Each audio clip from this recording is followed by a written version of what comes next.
And then now live. Good afternoon. Good afternoon.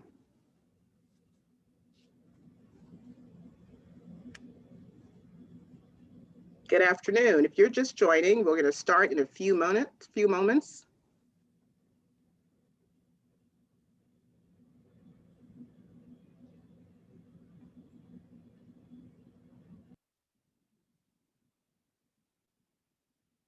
Good afternoon. My name is Tamika Miller, and I'm the Vice President of Marketing and Events at the Greater New Haven Chamber of Commerce. And I'm delighted to be here with you today to talk now about a workshop that focuses on 3 specific industries within our region. When I first moved to the Greater New Haven region, I was told that this is the region of eds and meds, but it also is a region with other industries as well. So we're going to hear from 3 panelists today to talk us through their experiences, what they've learned in the industry, what you can learn in the industry. And if you're considering moving into the industry, you can feel free to ask questions. You can put your questions into the chat. And we've got folks joining on Zoom. We have folks joining on Whova.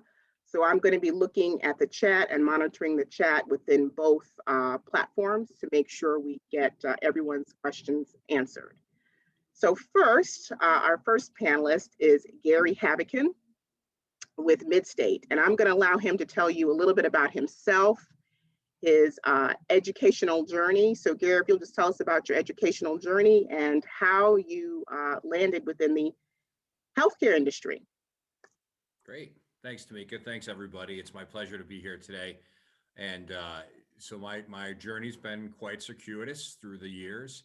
I grew up in Waterbury, Connecticut, and in high school started to really like the healthcare industry. I did allied health through high school and volunteered at St. Mary's Hospital in Waterbury, and then ended up getting my first job in radiology as a transporter. Soon thereafter, became an emergency medical technician, and then went to college with the intent to become a teacher. So I have a degree in history and education, but I also had my EMT. And after college, I decided that I was going to go on to become a paramedic as opposed to a history teacher. At that point in time, it was a better decision for me personally. And it actually benefited my career, actually. So I went down the clinical pathway as I was a paramedic for several years in the city of Waterbury and other municipalities. After about a couple of years, I became what they call an EMS coordinator at Waterbury Hospital. So I was the liaison between the hospital and the emergency medical services community, which really gave me a snapshot of healthcare administration, something I never really thought about before. And I'm glad I had that position and that opportunity, because I certainly caught the bug. So, in my mid-20s at this point, I realized that healthcare administration was definitely my passion, and it was the area that I wanted to focus on. So after a few years in that position, I went on to get my MBA in healthcare administration, and did that in Connecticut as well. Went to University of New Haven. And then shortly after that, started in strategic planning for a health system, and then moved to actually a strategic planning role in a cancer institute at University of Connecticut Health Center. And did a few years in the Cancer Institute there, and I was hired by Middlesex Hospital, a community hospital in Connecticut, as its cancer center director. And I was there for about 4 years, promoted to vice president of operations, and that was my entree into the senior leadership role about 12 years ago. And so over the last 12 years, I've evolved. I've been promoted a couple times, and 5 years ago moved to Hartford Healthcare. I went over to Hartford Healthcare as a vice president of operations, and 4 years ago I was promoted to president of the Central Region, which includes the Mid-State Medical Center, Hospital of Central Connecticut, and that's a New Britain and Bradley campus. So that's been my career in about a minute. Very good. Well said. Well said. And as you move from position to position, can you talk about if there was coaching or mentoring that helped you move from position to position? Of course, you spoke about education, But I'm just wondering for people out there, what other tools or resources did you pull on or did you take advantage of as you were talking about moving from all of those roles to all the positions as well? That's a great question, Tamika. Thank you. And I'm a big fan of mentorship, and I looked for opportunities to network, to learn, to grow within the field, both my clinical pathway as well as my administrative pathway. And so I was involved quite a lot with emergency medical services committees throughout the state of Connecticut. I really try to learn more about the industry itself. And then certainly in the healthcare administrative world, I've done a lot in that space as well. I'm actually the past president of the Connecticut Association of Healthcare Executives. I've been on that committee for about 15 years. It's a nationally renowned state committee. So I learn a lot, continue to learn a lot from American College of Healthcare Executives. And, so I do get involved in a mentor-mentee program. So I've had numerous mentees and folks over the years that have learned from me. And I certainly have mentors myself that I continue to seek out. And, it's a lifelong journey of learning. And certainly, there's a lot of people out there willing to tip their cup to help you along your career, as long as you're aspirational, you're enthusiastic, and you look for it, you ask for it. Now you mentioned what was the one thing? I think you said you were in high school or college EMS worker. Was that the one thing that told you that healthcare was definitely it for you? It was, it was. I knew I had a healthcare bend to myself, and it wasn't what I anticipated to do in college. But I was a volunteer emergency medical technician throughout college, and then after I graduated, I decided to get into it full time and became a paramedic. So I went to paramedic school my senior year of college and started to do that professionally for several years. Awesome. So now that you've been in the industry for a number of years, could you talk a little bit about maybe some possible career paths that could be available for folks? I think sometimes when people think of healthcare, they think literally, and I'm so glad you're on the panel because they think literally nursing or being a doctor or a technician, a phlebotomist, or something like that. Can you talk about some of the possible career paths or maybe even some paths that you might have considered that were different than what you chose? Sure. That's a great question too. So, healthcare isn't just hospitals. It's a continuum of care from, delivery to death and everything in between. So it's a significantly sized industry. And as everybody is seeing now, there's a consolidation of healthcare industries together. So the systematizing of healthcare has become a real thing. So now hospitals are typically part of a larger system. Most are, anyways. And these systems are multi-billion-dollar corporations. So if you think about the opportunities within a system, Hartford Healthcare, we have 33,000 employees throughout the organization. And it's not all about doctors and nurses in the clinical world. It's about information technology. It's about finance and opportunity. It's about strategic planning. It's about strategy and analytics. I mean, so we have across the continuum so many different opportunities. There's management opportunities. There's networking development. There's marketing, et cetera. So I mean, you think about what a corporation would provide. That's what healthcare provides today. Obviously, it's with a healthcare focus, but it's not the hospitals of the past or the healthcare of the past. It's a new normal that we're in. So there are a ton of opportunities within the healthcare space for many people. And you talked about systematizing. Would you say that's a trend? If you think about trends or any new trends within the healthcare industry, would that be an example of one? And then I would ask, what are some other trends that you're seeing in the healthcare industry? It's a great question too. So yeah, systematizing is a massive trend across the United States. And about 10 years ago, I heard a lecture from a consultant, and his analysis basically was that there will be in the next 25 years 100 health systems throughout the United States. At that point, there were about 6,000 hospitals. And so the forecast is really starting to come true when you think about the systemization of healthcare throughout the United States. It's about scale. It's about leverage.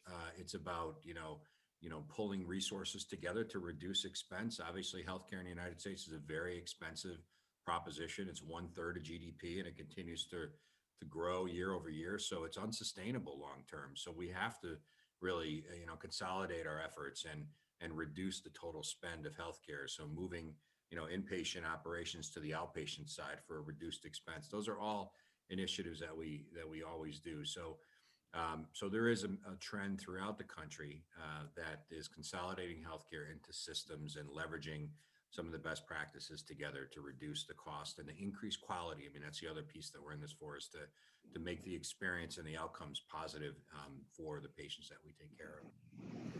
Yeah, I can definitely attest to the increased quality and some of the experiences that I've had just even personally within healthcare. So thinking about someone, and this might be because we have a broad amount of people that are on. And in fact, I forgot to launch our poll. I'm going to just pause quickly and just launch a poll to see. I wanted to sort of ascertain of the people that are joining us today, what bucket people are falling in, because I mentioned that the people that are joining us are coming from a broad array of backgrounds. We have some college students, some recent grads, some folks who might be returning to work or in transition. So I'm going to see if I can launch the poll.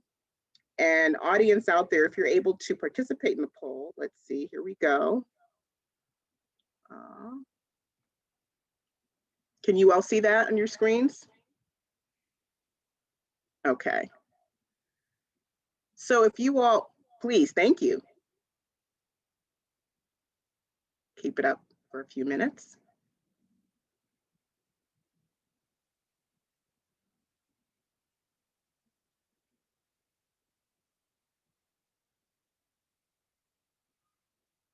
And I know some people are on their cell phones and tablets, so it's difficult to do the poll, but I'll just wait for a few more seconds.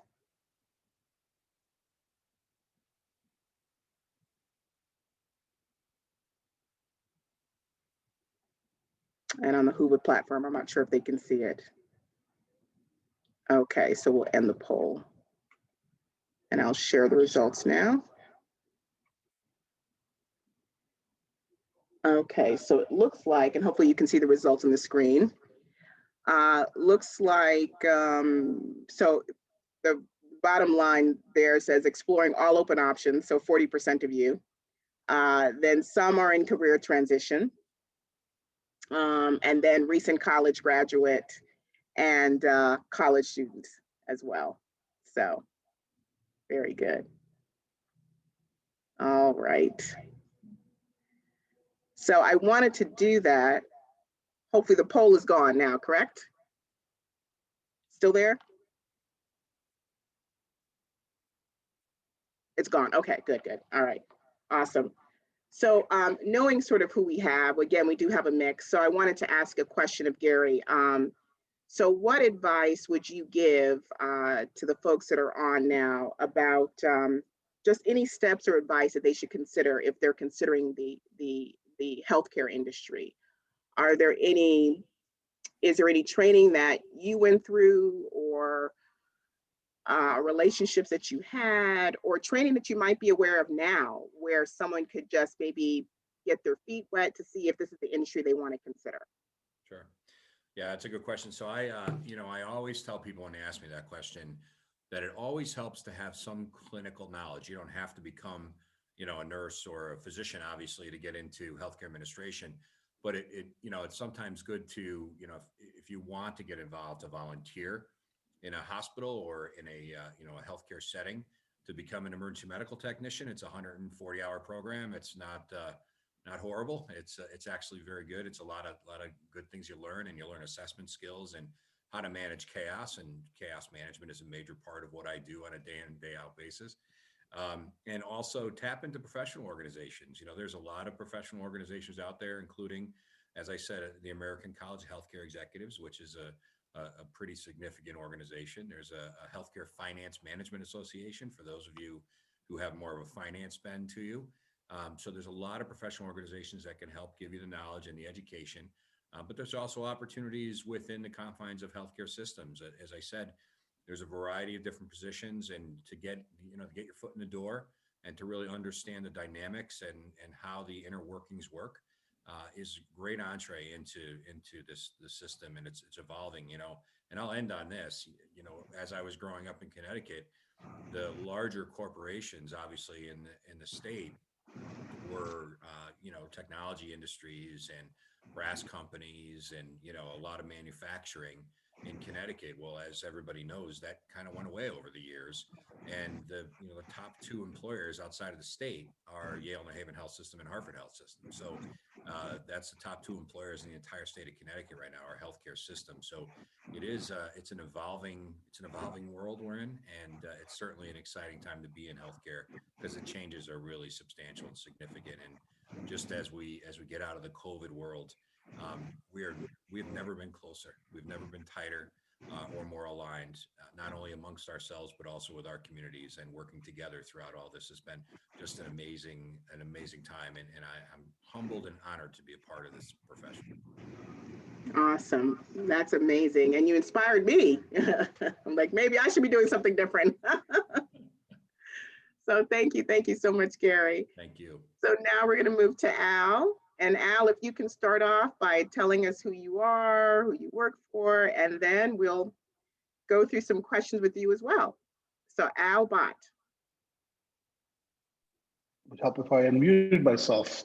Thank you. Gary, Shira, good to be with you. Tamika, good to see you again. And Shantae, good to feel your godlike overarching presence managing the thing from the background. Angelic presence. I mean, a godlike's a little stretch. So I'll give you the quick version of my journey. So I studied world music and Chinese philosophy, did my undergrad thesis on Chinese philosophy in the Warring States era. That felt like an appropriate entry into the world of corporate advisory work. So the actual story is I, at the age of 18, 19, along with a friend, started a little company while we were in school. And I wrote a little piece of software, and a guy in a publishing company wanted to buy it. And so I made, a low 5-figure deal is I think how you're supposed to say it, right? I mean, it's like 25 grand basically. But for an 18-year-old in the late 80s, that was a fortune. And got invited to come in and work in the organization. I'd already been working there part-time. That's how they found out about the, while I was in school. That was the last time I wrote a piece of code. Got really interested in organization and how people made meaning in organization, and how at the age of 22, I could see, 22, 23, early in my career, I could see how almost no one in the organization understood a really, really critical secret. And that was that there were humans in the place. And that if you could understand that secret back in the early 90s, you could do like insane things in terms of results. If you could focus on actually working with people, yeah.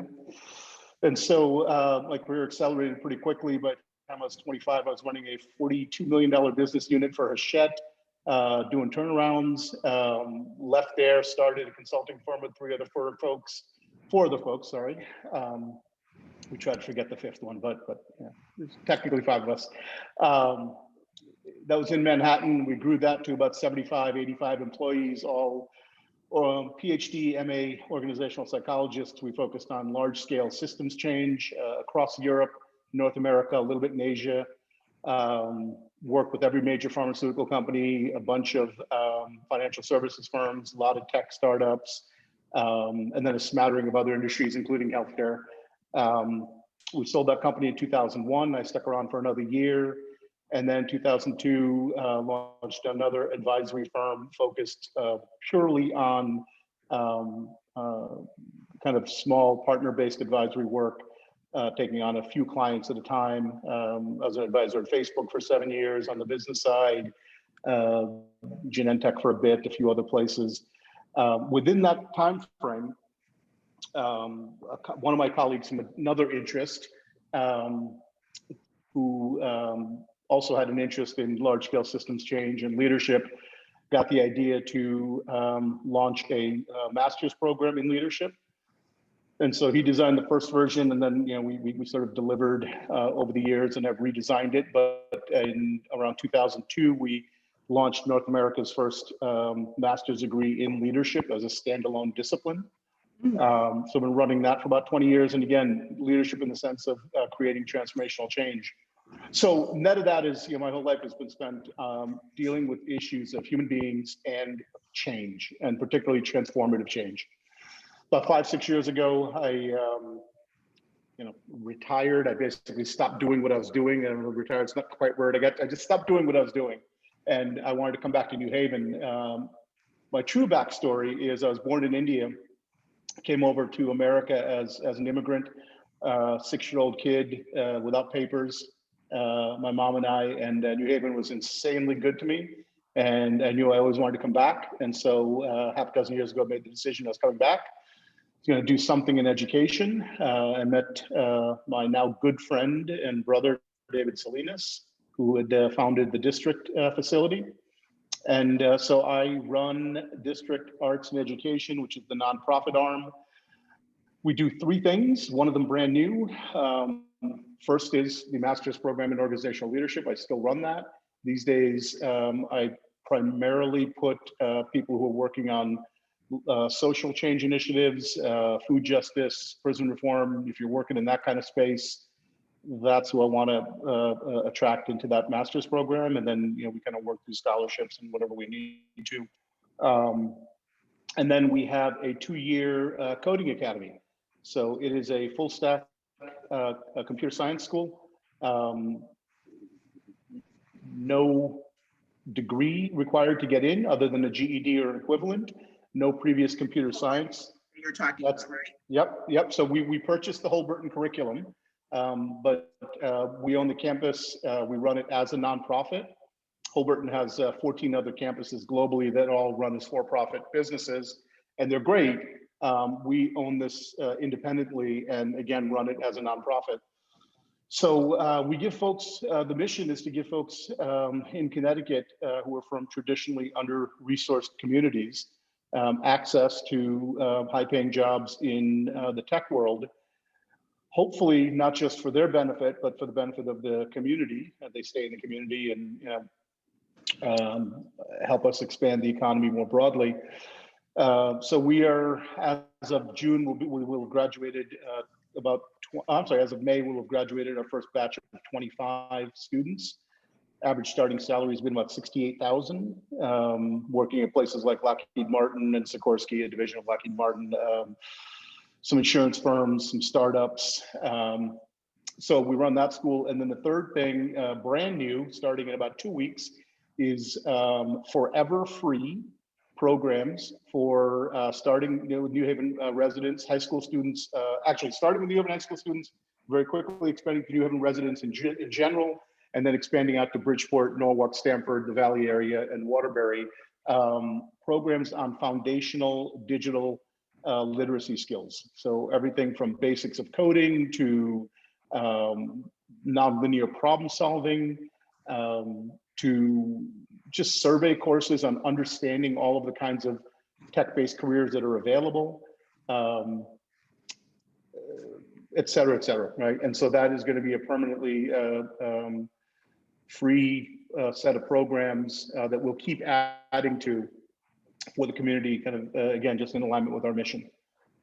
So that was long, but I like the sound of my own voice, so I just kept going. I'm going to shut up now and I'll let you ask your questions. Well, it was fascinating because I heard in the very beginning, world of music, something about Chinese culture or language.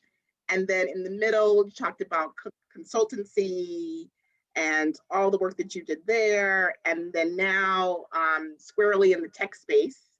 And of course, when we think about, the industries, everyone is talking about STEM. So it's, so appropriate that I have all 3 of you on talking about industries that are related to STEM. So for you, I would say, so how did you, I guess, end up, and if I could forecast, or I'm sorry, forecast, not the right word. If I could sort of be a person who's sitting in the window, as you were living your life, well, maybe you tell us, how did you sort of make the connections and the leaps from one to the other? Because I know you started with music and exploring, and then consultancy, and then now squarely in the tech world. Was it a series of just opportunities that you leveraged along the way, or how did you Yeah. land to where you are? Sure. So listen, most of what we teach people is based on how the world has been for a couple of 100 years, and it is a train track mindset. The idea is that you pick a train to get on, and then the train is on a particular track, and you go to that destination. And the reality is that for some time now, and very much now, and very much in the future, we are in the better analogy is an airplane. You know how often an airplane is on course? Never. It is constantly, because the wind is blowing this way and there's traffic going that way. And so the thing is constantly course corrected, right? It's going from New York to San Francisco, sure, eventually. But there are no train tracks, right? So I just realized early in life, I was wired to be allergic to train tracks. So I got born at the right time. I got born into an era where train tracks were disappearing and you had to learn how to navigate your own thing. And I just happened to be wired that way. So I navigated the way an airline navigates. I had good radar, right? An ability to kind of see where I was at any given time. A good clarity of destination, not specific destination, but compass destination, right? Like I knew where north was for me. And so using the radar and the compass, I just kept navigating. Okay, you know what? This is great, whatever track I was on, but it's becoming a track, and that track's veering this way, and it's away from north. Got to uproot the track and reorient, right? So I've just always paid attention to where north is for me, and always made sure I checked in with my radar instead of relying on the train tracks being there, all right? And so for folks listening in, again, if you are, it is a wonderful era to be a weirdo. Just double down on it, commit to it, make it a discipline. There is so much opportunity to create. We are recreating the world right now. Everything we're recreating. All right. And so for those who are not train track oriented, come play. Awesome. That's a great, I love that story, train track versus a plane, because you're right. I had to stop and think, when you're on a plane, anything could happen. Wind, rain, turbulence, sometimes blue skies, but there are a lot of different factors that can affect that train train trip. Yep. And I was even speaking with Shira, and we were talking about how, yeah, it's a crazy world that we're all in now. We're definitely in the area of the unknown. Like, we just really all don't know what could be next. But one of the good things, the silver linings, are the ways that we're learning to work together. People in different industries, different companies, and even the way in which we work. Some are in office, some are remote. Some opportunities that you wouldn't have had, now you can probably have, being in this state, working for another company or organization in another state. So definitely, it's okay. I echo what you're saying. It's okay to be a weirdo. I would say to everyone out there, be comfortable with change. And I know in my career, I have had nothing but change on a lot of different fronts, but you're not here to listen to me. So Al, when you think about the tech industry specifically, if you could help sort of paint the picture for folks out there who might be considering this space, what is it like to work within the tech industry? So here's the thing that we don't tell young people and career transitioners in general. 67% of jobs today that require some level of computer science literacy aren't in computer science. 2/3 of the jobs that require coding skills aren't in computer science. They're in healthcare, they're in engineering, they're in construction. Computer science is becoming so the way that I talk about it is, if you were a lawyer or an accountant or a math teacher in 1971, how you took notes was the same across discipline, right? Pencil, paper. right? There was a consistent how across occupations. What you did was very different in marketing or in finance or in healthcare, right? But how you took notes, for example, was pretty much consistent across. 1992, all those disciplines, how you took notes, how you kept records was on a computer. 1992, 1997, somewhere in the 90s, we started transitioning, everybody's working on a computer, right? And so computer science is a what, it's a discipline, but increasingly it's becoming a how. It's becoming a language that cuts across all disciplines. So part of what I'd say is every discipline is going to be and already becoming tech-based, computer science-based. And so what's it like to work in healthcare? Well, part of it is getting really comfortable with data and computer science. What's it like to work in engineering? Part of it is, you get my point, right? Yeah. So I want to say that as context. Now let me answer the question you're actually asking was, the vertical of computer science, right? So if you're specifically working in computer science, it's a pretty broad range, right? So you could be doing anything from creating electronic games, right? So you can be designing electronic games. You could be designing virtual reality training programs. You could be creating AI applications. There's a pretty broad spectrum of what you could be doing in computer science. The culture in general tends to be how we teach it at the 2-year program, which is highly project-based, right? And so you're working very intensely on a project for 2 weeks, 6 weeks, 12 weeks, and then you're moving on to another project, right? And sometimes it's maybe 9 months you're working on a project because it's something massive, right? But it's very project-based versus role-based, right? So your job is the project versus a particular role. It tends to be fairly collaborative because the reality of computer science, projects, whether again you're building a game or you're creating a virtual reality training, whatever you're doing, you're almost always working on a team that's working on different pieces of the thing, right? So it's project-based, it's highly collaborative, and the game changes every 8 days. It's a discipline where if you learn to code today, within 9 months, I don't know the number, let's say 30% of what you know is no longer going to be relevant. And so it's a discipline that really requires that you're constantly interested in staying up to date and engaging in the thing, right? Really, it benefits from folks who are very passionate about the kind of work that they do, right? And again, that's how we that's how we teach it. Very project-based, very pure learning-based, and very much constantly upping the ante and shifting the programming languages so you get comfortable with learning how to learn, because that's a big part of being in computer science, is constantly learning new things, because the state of the art and the state of the things you work with are constantly changing. Fascinating. So I hear what you're saying, and that reminds me a lot of a role that I had. I was in marketing for a consumer packaged goods company many years ago, and we worked on project teams and constantly had to deal with change as well, and collaborate with others, and that was fascinating because you felt like a sort of a mini consultant because you were working on several different projects. So for people out there who want to do something that sounds like it's ever changing, this might be a field for you as well. So thinking about that, what would you tell someone, advice that you would give someone who's considering, after hearing what you said, and it's like, oh, I'm kind of excited.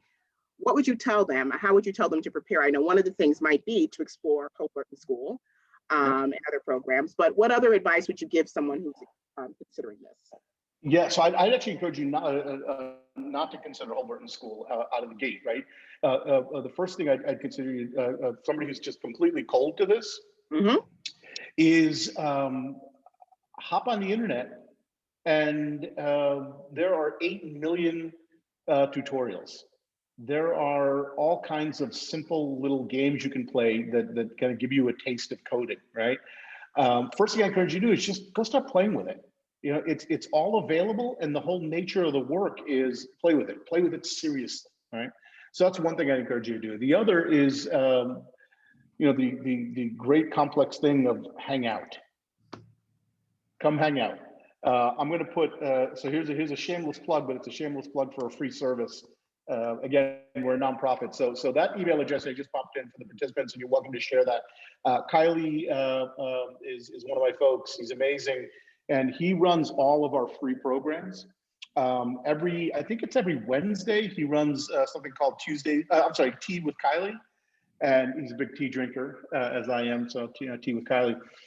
And that forum is simply for people who have this kind of question.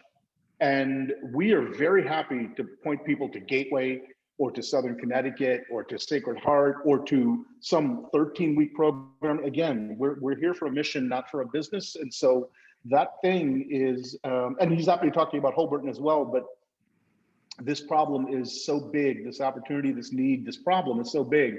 We are very clear we're not going to solve it alone. It's, we partner with Southern, we partner with a bunch of people. This problem being giving people access to tech careers, right? So the other thing, so one is go play, lots of stuff online. Second is go hang out. Kylie and the whole community that's around our free programs, a great community to hang out in and just talk to people and see what it's like. Southern has a really good community as well. I recommend those folks. Sacred Heart has a great community. So there are meetup groups. There is IO New Haven, I believe they're called. IO.New Haven is just a kind of an interest group of a variety of tech employees and entrepreneurs around New Haven County. So I'd encourage you to just go hang out with the people who do this kind of work and see if they're the kinds of folks you want to live your life with, and the kind of conversations, is that the kind of conversation I want to live my life surrounded by? The kind of interests they have, the kind of, that I think is one of the best ways to explore. And then eventually, sure, go on the campus tour at Sacred Heart or UNH or Sacred Heart, or come do the campus tour at Holberton and UConn, wherever. Absolutely. But before you commit to a formal path, do some informal exploration, talk to people, play with the thing, and then you'll be able to go into those other places and be able to ask more intelligent questions instead of just, diving into something. Right. Oh, that's so wonderful.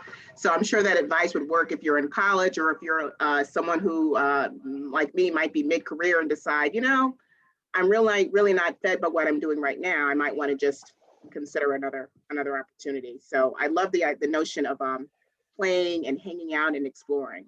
Yeah. So if I could just tag one thing on that, Tamika. One of the things that concerns me, and I'm not the only one concerned, right? We all know the economic impact of COVID is just starting to be felt. Not that we haven't been feeling it, right? But we're really going to start feeling it, and in particular, restaurant workers, bar workers. There's so many niche industries that at small businesses in general, where the government stimulus is not likely to come up again, maybe one more round, the unemployment's going to run out. We've got a very, very large number of people in their 20s and 30s and 40s who are in industries that aren't coming back for quite a while. And so, so a lot of those folks, and what's interesting is the kind of problem solving skills that you actually have to be a successful waiter, waitress, service person. It's fascinating to me. We have our first huge success story. Rory was a bartender, 2 years with us, and he's now at Lockheed Martin, making $83,000 a year. Minimal computer science experience prior to coming to us, but that ability to think on your feet, to do all the stuff that's required. So yes, high school students, career changers, but this whole mass of people that right now are about to experience or are already experiencing a gap because their industry is on extended pause. I think a variety of tech options are really interesting for them to start exploring. Yeah, and I'm so glad you shared that. We just had the session right before this talking about positioning transferable skills, and I totally believe what you said about people who have worked in the hospitality industry as waiters and people who work for hotels. They do have those skills that can easily be transitioned to another industry. So thank you so much for that. Amazing hearing your story. And now I want to transition to Shira Iyer. and ask you, now you're in the world of bioscience, if you two could just share with people your journey and how you ended up where you are. Hi, everyone. Pleasure to be here and share my story and listen to the panelists' stories as well. Great questions and answers. In a nutshell, I think I'd like to focus a little bit on my journey, but more about the lessons that I've learned and how I grew and how I continue really to grow and learn about myself. In a nutshell, my career has been very academic focused for a long time. I did an undergrad in pharmacy school and then moved on to do a master's in and PhD at the Albert Einstein College of Medicine in the Bronx, where I studied breast cancer and the role of fat tissue and obesity on breast cancer progression, and then moved to a postdoctoral fellowship at Yale. And that really brought me to New Haven. Until then, I was located in the Bronx. And even though that was a path that was really vetted towards an academic career, I really was very passionate about developing drugs for patients. And I couldn't find myself really having a long career in academia for different reasons. And so I had started to look for opportunities in the New Haven area in the biotech industry. And this is around 2014, where there's really starting to boom a lot of small spin-out companies, both from UConn University, as well as New Haven University, as well as Yale University. Luckily, I landed an opportunity at Alexion Pharmaceuticals, which is a company developing drugs for rare disease located in New Haven. They recently moved to Boston, but their research, their R&D unit is still very much up and alive and kicking in the New Haven area. And so since then, in the past 6 years, I've been working in different companies in the biotech industry, primarily as a scientist that's leading drug development, but also working with a lot of external partners, whether it's other companies, other academic faculty, developing new drugs, and working with nonprofit organizations, primarily patient advocacy, again, to putting all these different pieces together to help with promoting drug development for patients in the rare disease space. So that's really is in a nutshell. I'm originally from Israel, so hence my little accent, but the world that I'm in the scientific space is very international. So it's a very cross-cultural environment. And I think one of the key things that I wanted to share with the audience here is that it really is a growing experience that you learn about yourself. And Al, gave a metaphor of a plane. And I always say to myself and people around me, no one wrote the book about the life of Shira Ager, right? I'm writing every page, every day is a new page that I write it. And so that means that there's no guidelines and there's no, instructions on how to operate. And it's really about sometimes not knowing where I'll land tomorrow, meaning, where is going to be my next job. But it is also grabbing opportunities that come to you or being proactive and looking for these opportunities. And I found that networking, especially in Connecticut and in New Haven, is something that's really important, but is very accessible. I've connected with an organization that's called BioCT, which I find very useful to network with people in my area, both geographically, but also professionally, to learn more about what are the other opportunities can be for someone with my background, and just interacting with people. You don't know where that conversation can lead. So it really is important to be open-minded, be agile. I know we mentioned that, be flexible, and know yourself, know what makes you tick, understand, what type of personality you are, where do you thrive, what are your strengths, what are your weaknesses, and that takes time. It's not something you can learn necessarily in school. Part of it is age, part of it is just being in certain situations where you learn about yourself. Oh, this is how I didn't realize I would, this is how I react, or I didn't realize, I thought it's a strength for everyone, but then, it kind of stands out that no, you really champion that moment. And so all these experiences that you get, even if they're hard ones, and even if you weren't successful, really, one of the things I take from all of it is it's an experience to learn about yourself and to write gradually your next page in the book. So.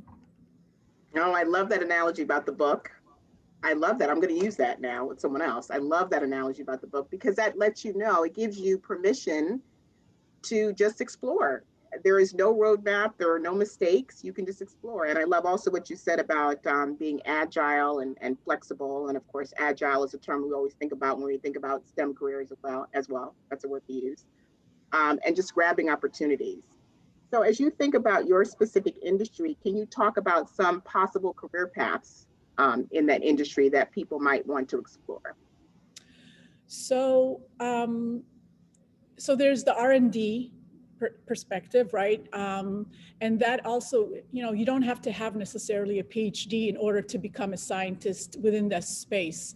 I've worked with many very talented people that come with a bachelor's degree, and if they're passionate and they, you know, you can learn within that job, and again, grab opportunities that you gain within the research community to grow within a company in the R&D. But beyond the R&D aspects, we have business development, we have legal, so, you know, people who that do the negotiation with other parties to people who write the contracts. We have commercial, you know, you have commercial roles in companies.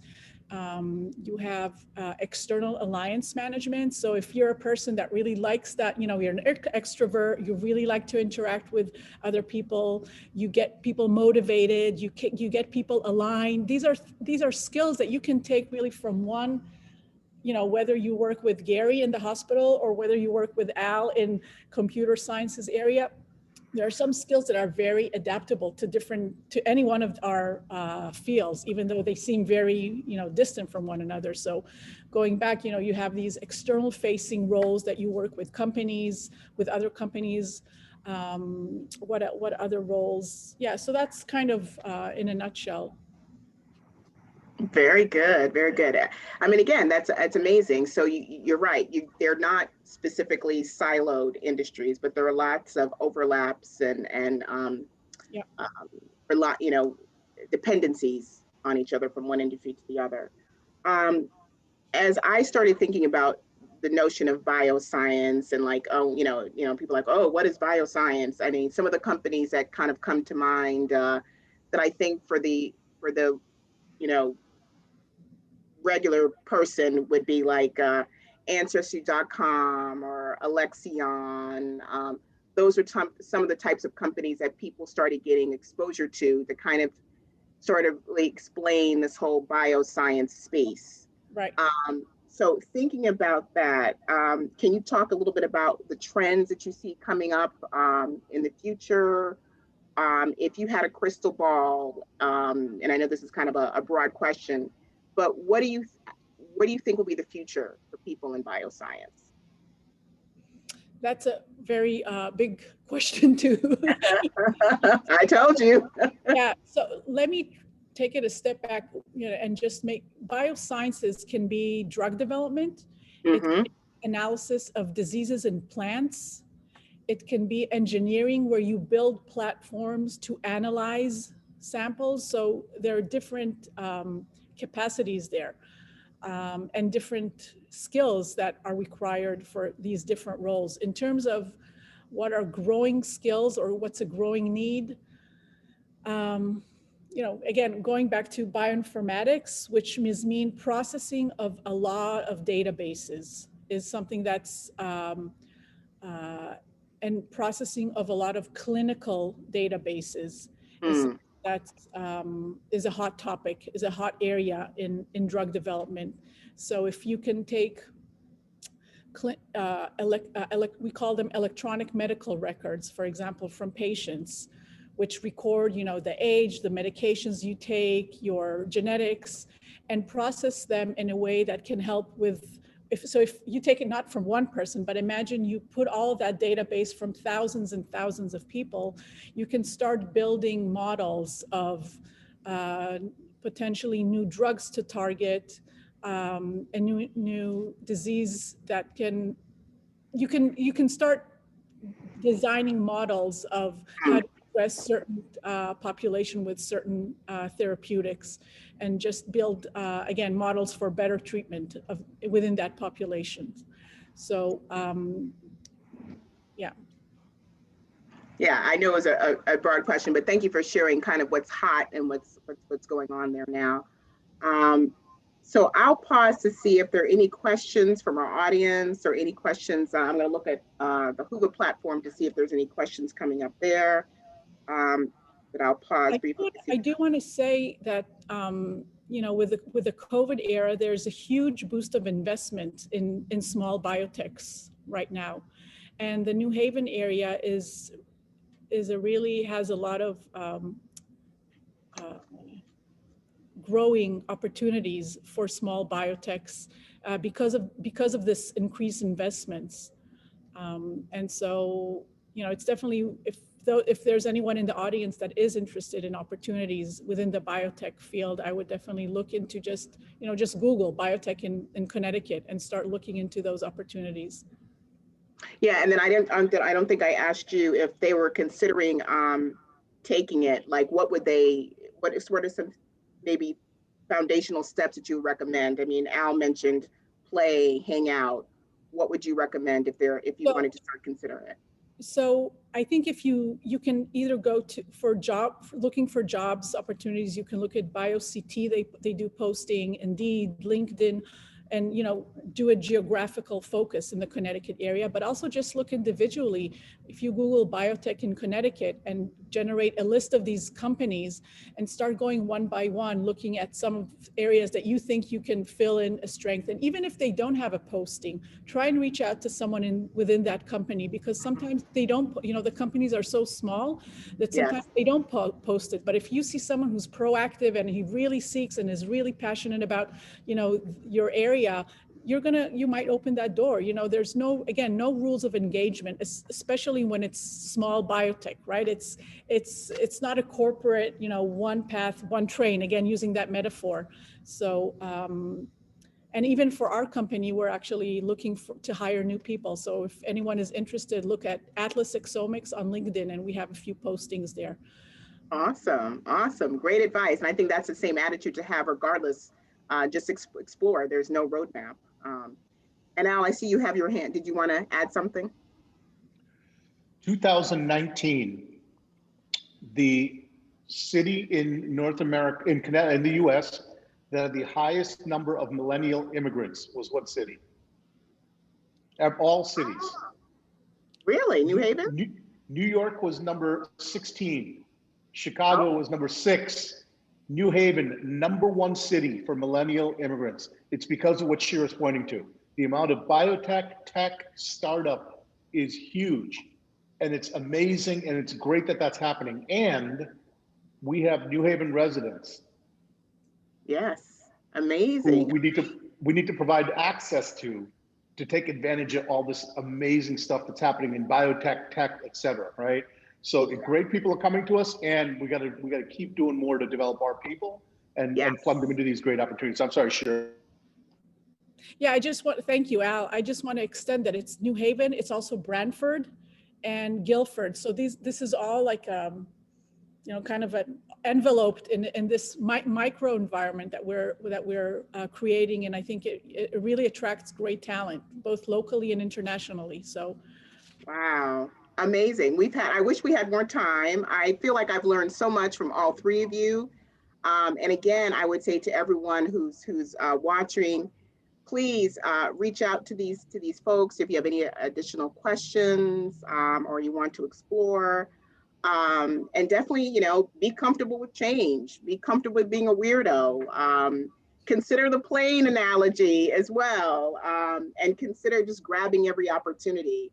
I think as each of you have talked about your career paths, you've really explained quite eloquently how you have been able to kind of pull them all together by just grabbing opportunity. So there's no cookie cut plan for anyone. So thank you all so much for your time. For those of you who are watching, we will have this recording. We're going to put it on the Hoover platform. We're also going to put it on our chamber YouTube page. And if you'd like to take part in our very last session, which is starting in just a few minutes. You'll have to leave this session and then go to the 5 o'clock session. So again, to Gary, to Al, to Shira, thank you so much. Bye, everyone. Thank you. Thank you, everyone. Thank you, Shantae. Bye-bye.